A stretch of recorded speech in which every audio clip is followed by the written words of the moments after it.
cari maghfirah Allah, pengampunan. Take this chance untuk kita betul-betul balik pada Allah. Sebab Ramadan ni dia bukan beban tau.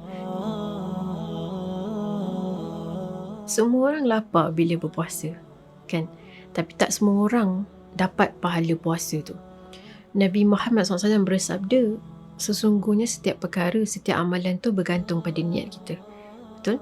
Dan bila kita bercakap tentang puasa ni, niat Nabi SAW bukan sekadar tak makan, tapi niat kita ni it's more of kita serahkan diri kita 100% pada Allah. Dan kadang kita puasa tu because dah biasa puasa, takut nanti orang tanya baik kita puasa, atau kenapa puasa, memang Ramadan mesti puasa lah. Hari ni kita nak tanya betul-betul niat kita ni, kita puasa untuk siapa? Pertama, kita kena puasa kerana Allah. Kedua, kita puasa sebab kita perlukan pengampunan Allah. Kita puasa sebab kita memang nak berubah. Di mana kita kalau dah tersasar, dah jauh sangat, kita asyik on the straight path, kita terpelicuk. On the straight path, kita terpelicuk. Inilah masa terbaik bulan Ramadan ni untuk kita betul-betul cari maghfirah Allah, pengampunan. Take this chance untuk kita betul-betul balik pada Allah. Sebab Ramadan ni dia bukan beban tau, tapi dia adalah jalannya untuk kita pulang kepada Allah.